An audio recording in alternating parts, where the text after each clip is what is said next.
എല്ലാവർക്കും സ്റ്റഡീസ് ഓണിൻ്റെ മറ്റൊരു ക്ലാസ്സിലേക്ക് സ്വാഗതം. ഇതുവരെ സ്റ്റഡീസ് ഓൺ സബ്സ്ക്രൈബ് ചെയ്യാത്തവരുണ്ടെങ്കിൽ സബ്സ്ക്രൈബ് ചെയ്യുക, ലൈക്ക് ചെയ്യുക, തുടർന്ന് കാണുന്ന ബെല്ലൈക്കൺ എനേബിൾ ചെയ്യുക. എങ്കിൽ നിങ്ങൾക്ക് സ്റ്റഡീസ് ഓണിൻ്റെ മറ്റു ക്ലാസ്സുകളിൽ നോട്ടിഫിക്കേഷനായി ലഭിക്കുന്നതാണ്. സോ ഇന്ന് നമ്മൾ ഡിസ്കസ് ചെയ്യാൻ പോകുന്ന സൈക്കോളജിയിലെ പുതിയൊരു ടോപ്പിക്കാണ് ബുദ്ധി, അല്ലെങ്കിൽ നമുക്കതിനെ ഇൻ്റലിജൻസ് എന്ന് പറയാം. Okay, intelligence. സോ നമ്മൾ ഒരു വ്യക്തിക്ക് ബുദ്ധി ഉണ്ടെന്ന് പറയുന്നത് എപ്പോഴാണ്? ആ ഒരു വ്യക്തിക്ക് പഠിക്കാനുള്ള കഴിവുണ്ടെങ്കിൽ നമ്മൾ എന്ത് പറയും? അയാൾക്ക് ബുദ്ധിയുണ്ട്. ഇനി പഠിപ്പിച്ചത് ഗ്രഹിക്കാനുള്ള കഴിവുണ്ടെങ്കിൽ നമ്മൾ എന്ത് പറയും? അയാൾക്ക് ബുദ്ധിയുണ്ട്. ഇനി ഗണിക്കാനും അതേപോലെ തന്നെ, അതായത് മാത്തമാറ്റിക്കൽ എക്സ്പ്രഷൻസ് നടത്താനും അതേപോലെ തന്നെ അപഗ്രഥിക്കാനും അയാൾക്ക് കഴിവുണ്ടെങ്കിൽ നമുക്ക് പറയാം എന്ത്? അയാൾക്ക് ബുദ്ധിയുണ്ട്. ഇനി ചിന്തിക്കാൻ യുക്തിസഹജമായി ചിന്തിക്കാൻ അയാൾക്ക് കഴിഞ്ഞാൽ, ചിന്തിക്കാൻ കഴിഞ്ഞാൽ അതെന്താണ്? അയാൾക്ക് ബുദ്ധിയുണ്ടെന്ന് നമുക്ക് പറയാൻ പറ്റും. ഇനി സാദൃശ്യങ്ങൾ മനസ്സിലാക്കാൻ കഴിഞ്ഞാൽ, സാദൃശ്യങ്ങൾ മനസ്സിലാക്കുക എങ്കിൽ അയാൾക്ക് എന്തുണ്ട്? ബുദ്ധിയുണ്ട് എന്ന് നമ്മൾ പറയും. അതേപോലെ തന്നെ ഭാഷ പ്രയോഗിക്കാൻ കഴിഞ്ഞാൽ, ഭാഷ പ്രയോഗിച്ചാൽ അയാൾക്ക് എന്തുണ്ട്? ബുദ്ധിയുണ്ടെന്ന് നമ്മൾ പറയും, അല്ലേ? അതേപോലെ തന്നെ സാഹചര്യങ്ങളോട് പൊരുത്തപ്പെട്ടാൽ അത് നമുക്ക് എന്ത് പറയാം? അയാൾക്ക് ബുദ്ധി ഉണ്ടെന്ന് പറയാം. സോ ഇത്രയും കാര്യങ്ങളൊക്കെ ഇതൊന്നുമല്ല, ഇതൊരു കുറച്ച് കാര്യങ്ങൾ മാത്രമാണ്. ഇതൊക്കെ കൂടെ ചേർന്നാൽ അയാൾക്ക് എന്തുണ്ടെന്ന് നമുക്ക് പറയാം? ബുദ്ധി ഉണ്ടെന്ന് നമുക്ക് പറയാം. ഓക്കെ ആണല്ലോ? ഓക്കെ, ഇനി ആരാണ് ബുദ്ധിയുടെ ഉപജ്ഞാതാവ് എന്ന് ചോദിച്ചാൽ, റോമൻ രാഷ്ട്രതന്ത്രജ്ഞനായിരുന്ന സിസറോ ആണ് ഇൻ്റലിജൻസ് എന്ന പദത്തിൻ്റെ ഉപജ്ഞാതാവ്. സോ ബുദ്ധി എന്ന വാക്ക് ആര് കൊണ്ടുവന്നു എന്ന് പറഞ്ഞാൽ നമുക്ക് ആരെ പേര് പറയാം? സിസറോ. ആരാണ്? സിസറോ. ബുദ്ധി എന്ന വാക്ക് കൊണ്ടുവന്നത് ആരാന്ന് ചോദിച്ചാൽ നമുക്ക് ആരാന്ന് പറയാം? സിസറോ. ഓക്കെ, അതായത് എനിക്ക് 0 ബുദ്ധിയാണ്. സിസറോ. ബുദ്ധി ആരാ കൊണ്ടുവന്നത്? സിസറോ. ബുദ്ധി എന്ന വാക്ക് കൊണ്ടുവന്നത് ആരാണ്? സിസറോ ആണ്. ഓക്കെ, ഇനി വ്യക്തികളുടെ മാനസികവും കായികവുമായ കഴിവുകളെ അളക്കാൻ കഴിയുമെന്ന് പറഞ്ഞത് ആരാണ്? ഫ്രാൻസിസ് ഗാൾട്ടൺ ആണ്. ആരാണ്? ഫ്രാൻസിസ് ഗാൾട്ടൺ ആണ് ബുദ്ധിയെ അളക്കാൻ കഴിയുമെന്ന്, അതായത് വ്യക്തികളുടെ മാനസികവും കായികവുമായ കഴിവുകളെ അളക്കാൻ കഴിയുമെന്ന് പറഞ്ഞത് ആരാണ്? Francis Galton. അതിന് വേണ്ടിയിട്ട് സൈക്കോമെട്രിക് ലാബ് ആരംഭിച്ചതും ആരെന്നെയാണ്? ഫ്രാൻസിസ് ഗാൾട്ടൺ ആണ്. ഇനി നമുക്ക് പഠിക്കാനുള്ളത് ബുദ്ധി സിദ്ധാന്തങ്ങളെ കുറിച്ചാണ്. നമുക്ക് ഇവിടെ എഴുതാം, ബുദ്ധി സിദ്ധാന്തങ്ങൾ.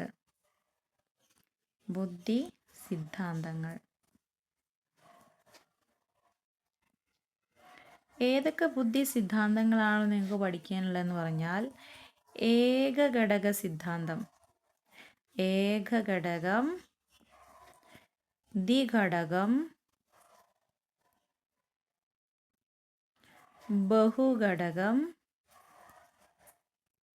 ബഹുഘടകം, then സംഘഘടകം,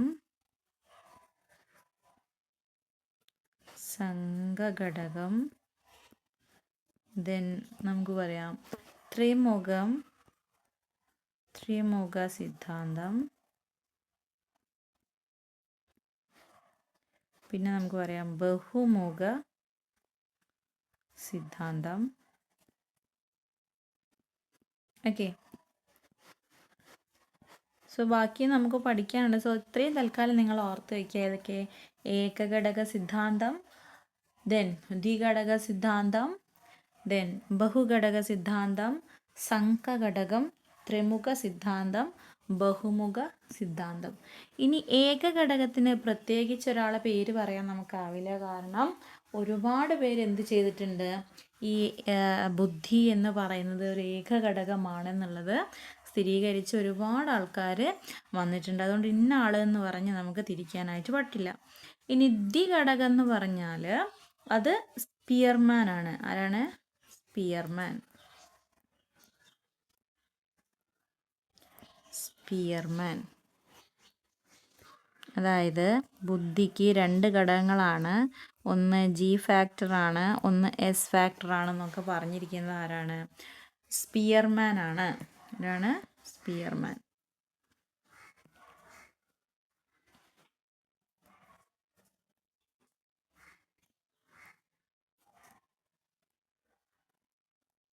ഇനി ബഹുഘടകം എന്ന് പറയുന്നത് ആരാണ്? ബഹുഘടകം. ബഹു എന്ന് പറഞ്ഞാൽ തോനെ ഘടകങ്ങളുണ്ടെന്ന് പറഞ്ഞത് തോണ്ടേക്കാണ്. ആരാണ്? തോനെ ഘടകങ്ങളുണ്ടെന്ന് പറഞ്ഞത് ആരാണ്? തോണ്ടേക്കാണ്. ഇനി സംഘഘടകം എന്ന് പറഞ്ഞത് തേഴ്സ്റ്റൺ ആണ്. ആരാണ്? തേഴ്സ്റ്റൺ. ഓക്കെ. ഇനി ത്രിമുഖ സിദ്ധാന്തം പറഞ്ഞിരിക്കുന്നത് ആരാണ്? ത്രിമുഖ സിദ്ധാന്തം പറഞ്ഞിരിക്കുന്നത് ഗിൽഫോർഡ് ആണ്. ഗിൽഫോർഡ്.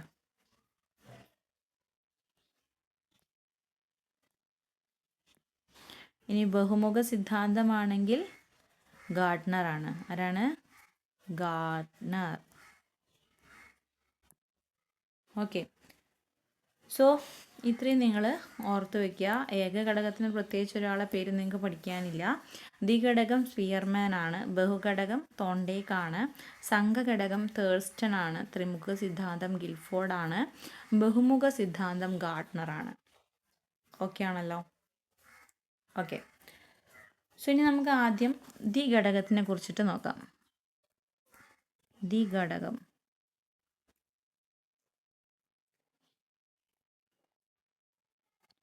ദ്വിഘടകം ആരാണിത് സ്പോൺസർ ചെയ്തത് നമുക്ക് പറയാം? സ്പിയർമാൻ. ആരാണ്? സ്പിയർമാൻ. സോ അദ്ദേഹം പറയുന്നത് ബുദ്ധിശക്തി 2 ഘട്ടങ്ങളായിട്ടാണ് നടക്കുന്നത്. ബുദ്ധിശക്തി എന്ന് പറയുന്നത് 2 ഘട്ടങ്ങളായിട്ടാണ്, അതായത് 2 ഘടകങ്ങളാണുള്ളതെന്നാണ് പറഞ്ഞത്. ഒന്ന് സാമാന്യ ഘടകമാണ്. ഒന്നെന്താണ്? സാമാന്യ ഘടകമാണ്. 2 വിശിഷ്ട ഘടകമാണ്. 2 എന്താണ്? വിശിഷ്ട ഘടകം. സോ സാമാന്യ ഘടകവും വിശിഷ്ട ഘടകവും ആയിട്ട് ബുദ്ധി ശക്തിയെ 2ആയിട്ട് തിരിച്ചിട്ടുണ്ട്. സാമാന്യ ഘടകത്തിന് നമുക്ക് ഇംഗ്ലീഷിൽ എന്ത് പറയാം? ജനറൽ ഫാക്ടർ എന്ന് പറയാം. എന്താണ്? ജനറൽ ഫാക്ടർ എന്ന് പറയാം. എന്നാൽ വിശിഷ്ട ഘടകത്തെ എന്ത് പറയാം? സ്പെസിഫിക് ഫാക്ടർ എന്ന് പറയാം. Specific factor. അതുകൊണ്ടാണ് സാമാന്യ ഘടകത്തെ നമ്മൾ എന്ത് പറയുന്നു? G factor. എന്താണ്? ജി ഫാക്ടർ എന്നും വിശിഷ്ട ഘടകത്തെ എസ് ഫാക്ടർ എന്നും പറയുന്നത്. ജി ഫാക്ടർ എന്ന് പറഞ്ഞാൽ ജനറൽ ഫാക്ടർ, എസ് ഫാക്ടർ എന്ന് പറഞ്ഞാൽ സ്പെസിഫിക് ഫാക്ടർ. ഓക്കെ. സോ ദ്വിഘടക സിദ്ധാന്തം എന്ന് പറഞ്ഞാൽ ഒരു പ്രത്യേക വ്യക്തിയുടെ ജികളും ഈ ജി ഫാക്ടേഴ്സും എസ് ഫാക്ടേഴ്സുകളും മറ്റു വ്യക്തികളിൽ നിന്ന് എന്തായിരിക്കും? വിഭിന്നമായിരിക്കും. സോ ഇത് രണ്ടും ഓരോ വ്യക്തിയിലും എന്താണ്?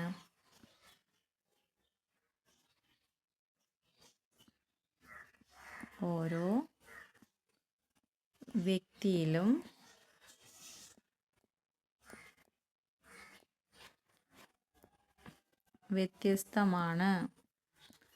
വ്യത്യസ്തമാണ് എന്നാണ് ആര് പറയുന്നത്? സ്പിയർമാൻ പറയുന്നത്. ഓക്കെ. അത് അതാണ് എന്തിന് കാരണമാകുന്നത്? വ്യക്തി വ്യത്യാസത്തിന് കാരണമാകുന്നത്. ഇതാണ് എന്തിന് കാരണമാകുന്നത്? വ്യക്തി വ്യത്യാസത്തിന് കാരണമാകുന്നത്. സോ ഓരോ വ്യക്തികളുടെയും ജി ഫാക്ടറുകളും എസ് ഫാക്ടറുകളും മറ്റു വ്യക്തികളിൽ നിന്ന് എന്തായിരിക്കും?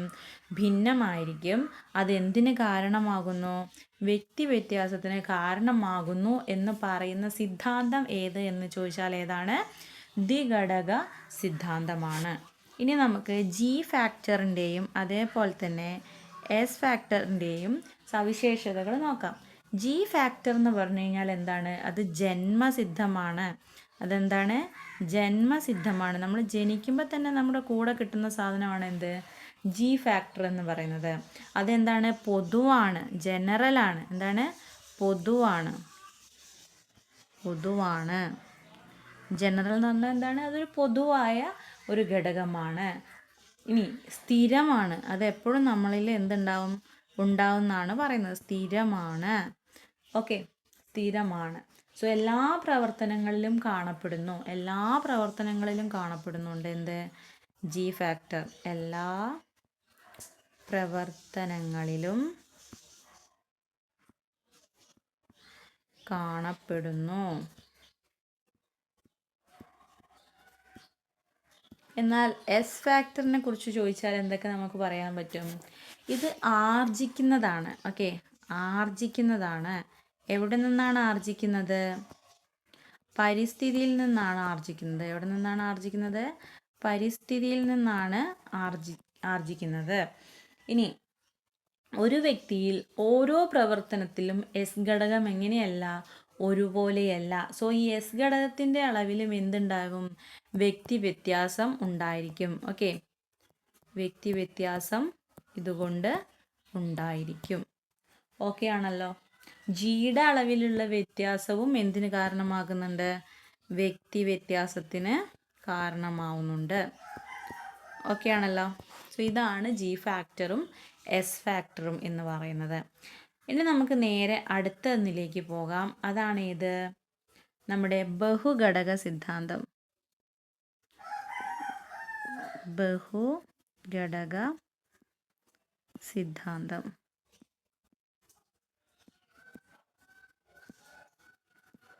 സോ ബഹുഘടക സിദ്ധാന്തം എന്ന് പറഞ്ഞാൽ തോനെ ഘടകങ്ങൾ, അതായത് തോനെ എന്ന് പറയുന്നത്, അതായത് തോണ്ടേക്കാണ് അതിൻ്റെ ഉപജ്ഞാതാവ്. ഓക്കെ ആണല്ലോ. ബഹുഘടക സിദ്ധാന്തത്തിൻ്റെ ഉപജ്ഞാതാവ് ആരാണ്? നമ്മുടെ തോണ്ടേക്കാണ്. ഓക്കെ ആണല്ലോ. സോ വിവിധ പ്രവർത്തനങ്ങളിൽ നിരവധി പ്രത്യേക ശേഷിയുള്ള ആകെ തുകയാണ് ബുദ്ധി എന്ന. ബഹുഘടക സിദ്ധാന്തം കഴിഞ്ഞ് കഴിഞ്ഞാൽ അടുത്ത് നമുക്ക് പഠിക്കാനുള്ളതാണ് സംഘഘടക സിദ്ധാന്തം. സംഘഘടക സിദ്ധാന്തം എന്ന് പറയുന്നത്, സംഘഘടക സിദ്ധാന്തം ആരുടേതാണ്? തേഴ്സ്റ്റൺ ആണ്. ആരാണ്? തേഴ്സ്റ്റൺ ആണ് സംഘഘടക സിദ്ധാന്തം പറയുന്നത്. സോ ജിയുടെ സ്ഥാനത്ത് നിരവധി പ്രാഥമിക ശേഷികളെ പ്രതിഷ്ഠിച്ച് മാനവശേഷിയുള്ള നിരവധി സംഘങ്ങളുണ്ടെന്ന് അനുശാസിക്കുന്ന സിദ്ധാന്തമാണ് എന്ത്? സംഘഘടക സിദ്ധാന്തം. തൽക്കാലം നിങ്ങൾ ഇതിൻ്റെ പേര് മാത്രം പഠിച്ചു വെച്ചാൽ മതി. ബാക്കിയുള്ളൊന്നും എന്തല്ല, അത്ര ഇമ്പോർട്ടൻ്റ് അല്ല. സംഘഘടക സിദ്ധാന്തം തേഴ്സ്റ്റൺ ആണ്. ബഹുഘടക സിദ്ധാന്തം തോണ്ടേക്കാണെന്നും പഠിച്ചു വയ്ക്കാം. ഓക്കെ, തേഴ്സ്റ്റൻ്റെ 9 പ്രാഥമിക ഘടകങ്ങളുണ്ട്. തേഴ്സ്റ്റൻ്റെ 9 പ്രാഥമിക ഘടകങ്ങളുണ്ട്. സ്മരണ ഘടകം, പദസ്വാധീന ഘടകം, അങ്ങനെയൊക്കെ പറഞ്ഞിട്ട്. സോ ഇതൊന്നും നിങ്ങൾ പഠിക്കേണ്ട. ജസ്റ്റ് നിങ്ങൾ പേര് മാത്രം എന്ത് ചെയ്യുക? ഓർത്ത് വയ്ക്കുക. ഓക്കെ, അടുത്തതാണ് ത്രിമുഖ സിദ്ധാന്തം. ത്രിമുഖ സിദ്ധാന്തം അല്ലെങ്കിൽ അത് ആരാണ്? ട്രയാർക്കിക് തിയറി എന്ന് നമ്മൾ പറയും. എന്താണ്?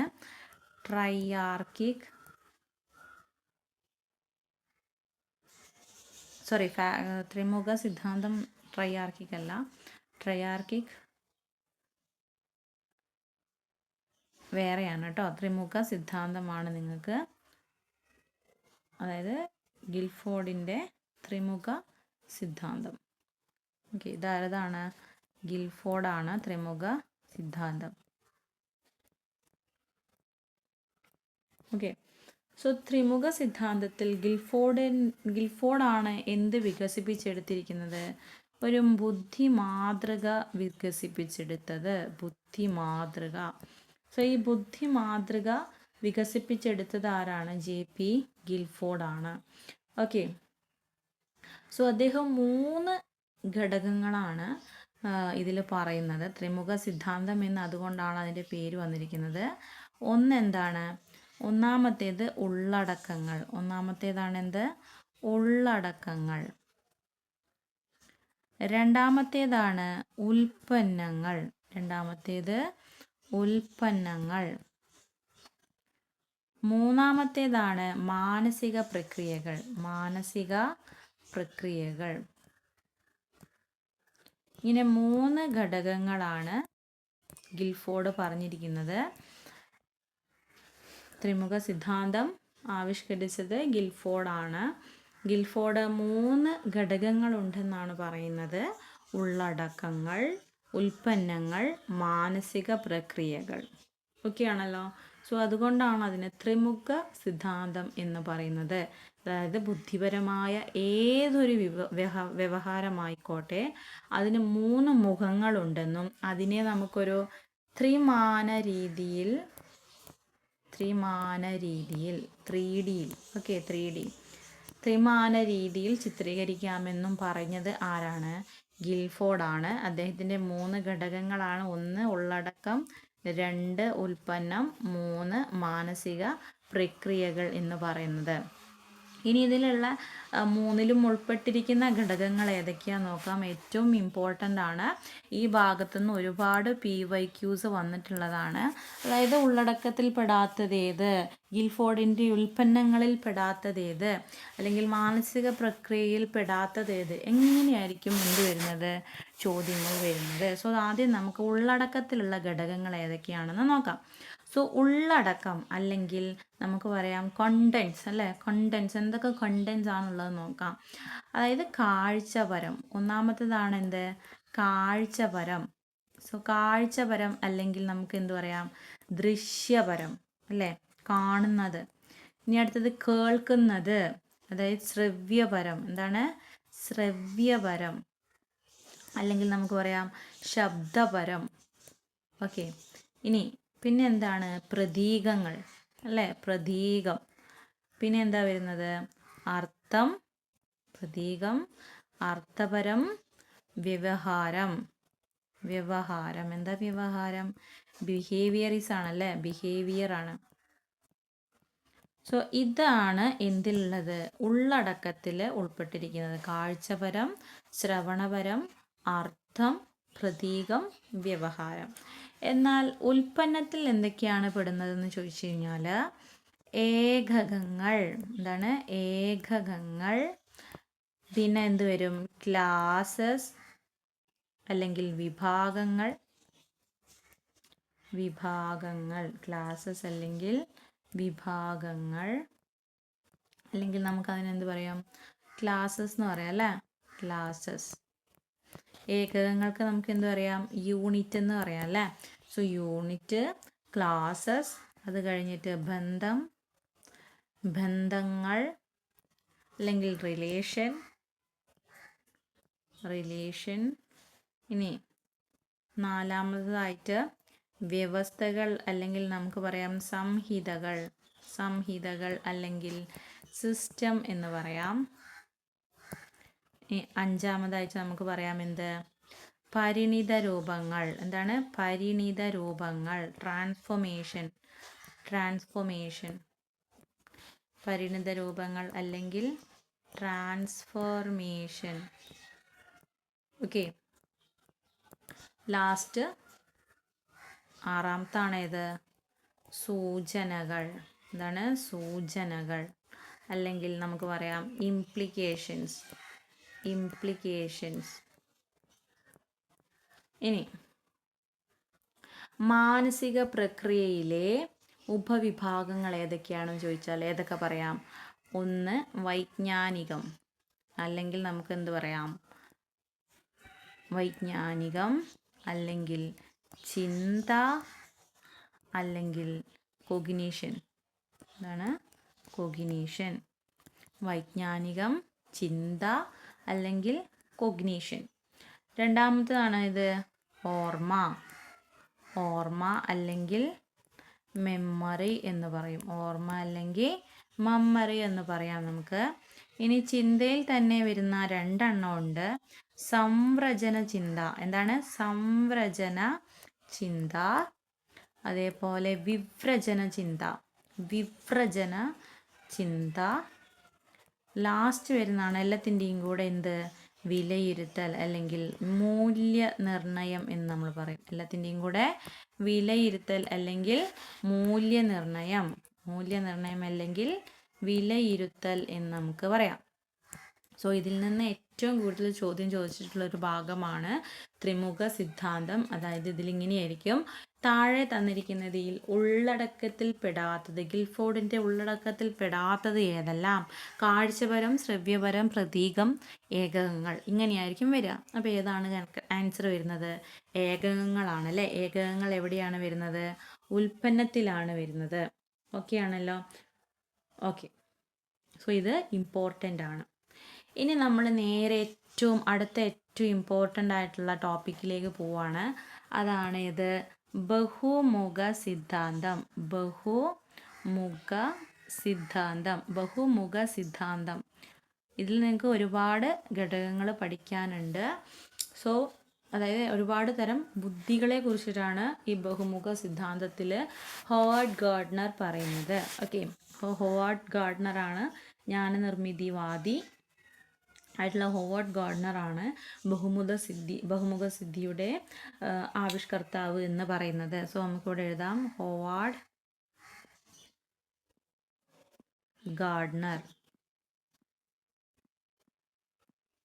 ഓക്കെ, സോ ബഹുമുഖ ബുദ്ധി സിദ്ധാന്തം രൂപപ്പെടുത്തിയ മനഃശാസ്ത്രജ്ഞൻ ആര് എന്നായിരുന്നു UP അസിസ്റ്റന്റ് 2016 ചോദിച്ചത്.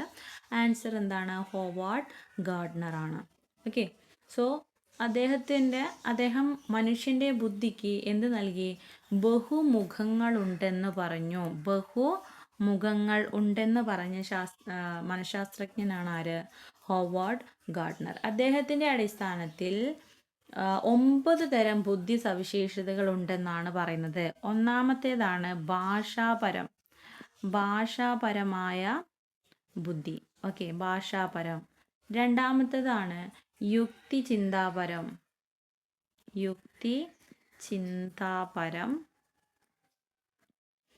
അതേപോലെ തന്നെ ഗണിതപരം. യുക്തി ചിന്താപരം, ഗണിതപരം. മൂന്നാമത്തേതാണ് ദൃശ്യസ്ഥല പരബുദ്ധി. ഒരു ചോദ്യമായിരുന്നു. അതായത് രാമുവും നാവികസേനയിലും ഒരാൾ ആർക്കിടെക്ചറിലായിട്ടാണ് വർക്ക് ചെയ്യുന്നത്. അങ്ങനെയാണെങ്കിൽ അവർക്ക് ഏത് തരം ബുദ്ധിയാണ് ഉള്ളതെന്നാണ് ചോദ്യം. അപ്പോൾ അതിൻ്റെ ആൻസർ എന്താ വരിക? ദൃശ്യസ്ഥല പരബുദ്ധി എന്നാണ് വരിക. നാലാമത്തേതായിട്ട് ശാരീരിക ചലനപര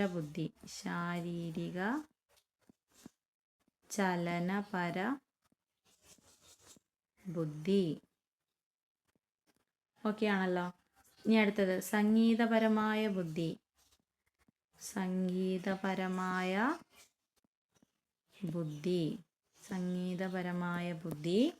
വ്യക്ത്യാന്തര ബുദ്ധി.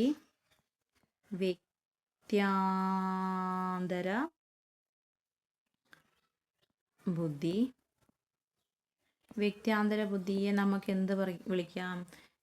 ഇന്റർപേഴ്സണൽ എന്ന് വിളിക്കാം അല്ലേ. ഇന്റർപേഴ്സണൽ ഇൻ്റലിജൻസ് എന്ന് വിളിക്കാം. ഇനി ഏഴാമത്തതാണ് ഇത് ആന്തരിക വൈയക്തിക ബുദ്ധി.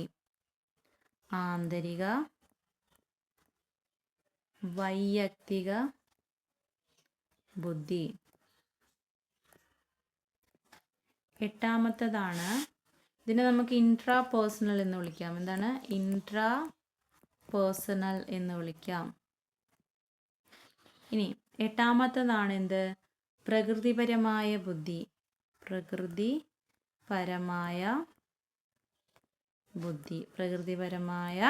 ബുദ്ധി എന്ന് പറയുന്നത്. ഒമ്പതാമത്തേതാണ് എന്ത്? അസ്തിത്വപരമായ ബുദ്ധി.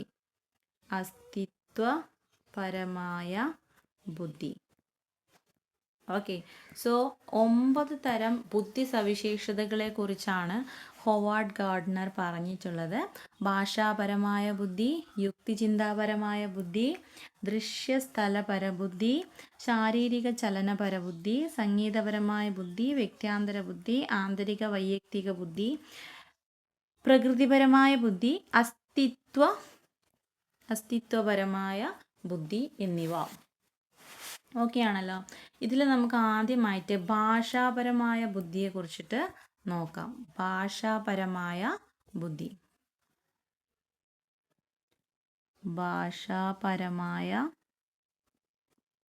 ബുദ്ധി. സോ ഒരുപാട് ചോദ്യം ചോദിച്ചൊരു ഭാഗമാണ് ഇത്. വെർണിക്ക ബ്രോക്ക. ഏതാണ്? വെർണിക്ക ബ്രോക്ക. അതായത് വെർണിക്കയും ബ്രോക്കയും നമ്മുടെ തലച്ചോറിലെ ഒരു ഭാഗമാണ്.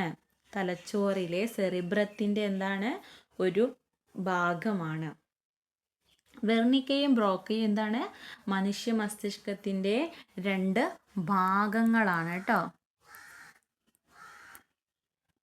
മനുഷ്യ മസ്തിഷ്കത്തിൻ്റെ 2 ഭാഗങ്ങളാണ് ഇത്, വെർണിക്കയും ബ്രോക്കയും. സോ മസ്തിഷ്കത്തിൽ ഭാഷാപരമായ കാര്യങ്ങളൊക്കെ ആ കാര്യങ്ങളുടെ ഒക്കെ പ്രവർത്തനം ഏതിൻ്റെ പ്രവർത്തനം മൂലമാണ് നടക്കുന്നത്? ഈ 2 ഭാഗങ്ങളുടെ പ്രവർത്തനം മൂലമാണ്. ഏതൊക്കെയാണ്? വെർണിക്ക ബ്രോക്ക എന്ന് പറയുന്ന 2 ഭാഗങ്ങളുടെ പ്രവർത്തനം മൂലമാണ് മസ്തിഷ്കത്തിൽ ഭാഷാപരമായ കാര്യങ്ങളെല്ലാം തന്നെ നടക്കുന്നത്. അപ്പോൾ വെർണിക്കയുടെ ധർമ്മം എന്താണെന്ന് ചോദിച്ചാൽ എന്താണ്? ആശയ സ്വീകരണമാണ്. എന്താണ്? ആശയ സ്വീകരണമാണ്. ആശയങ്ങളൊക്കെ ഇങ്ങോട്ട് സ്വീകരിക്കുന്ന ആളാണ് ആര്? വെർണിക്ക എന്ന് പറയുന്നത്.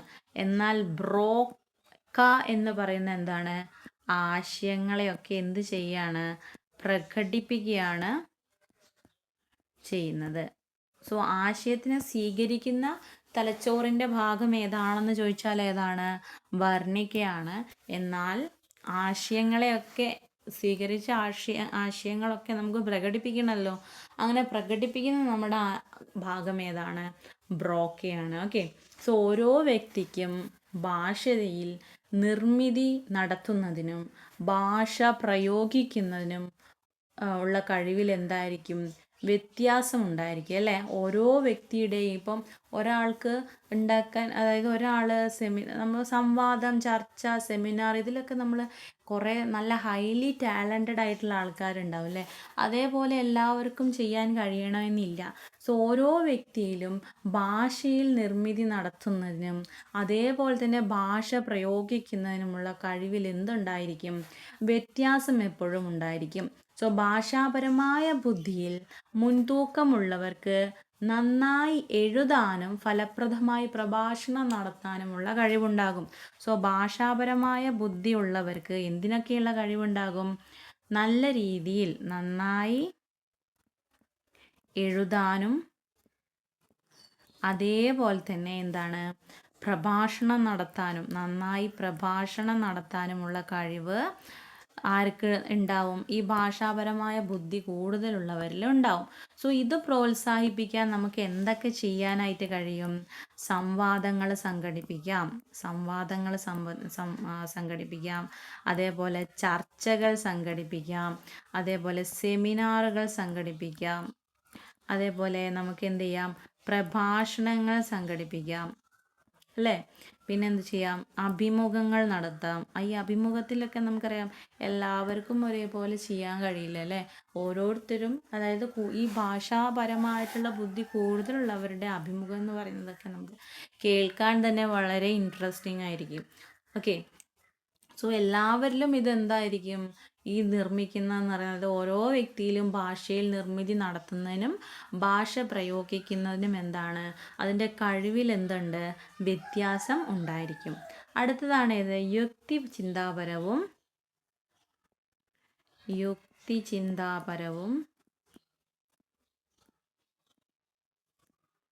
ഗണിതപരവുമായ ബുദ്ധി. ഗണിതപരവുമായ ബുദ്ധി.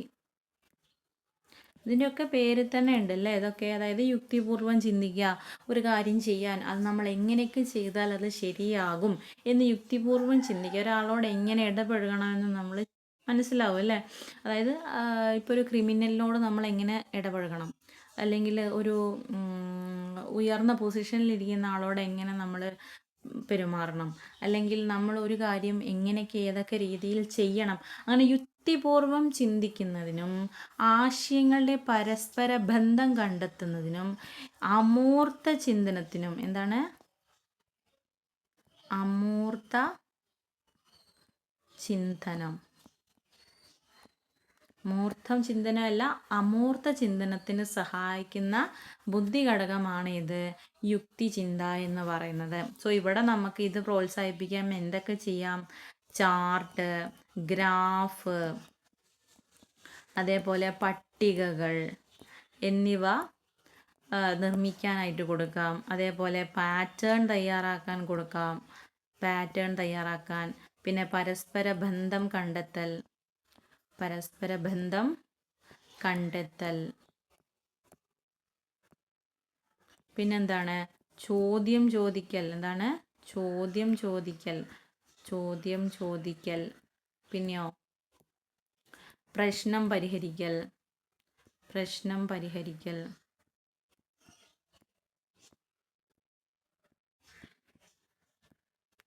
പിന്നെയോ പ്രവചിക്കൽ,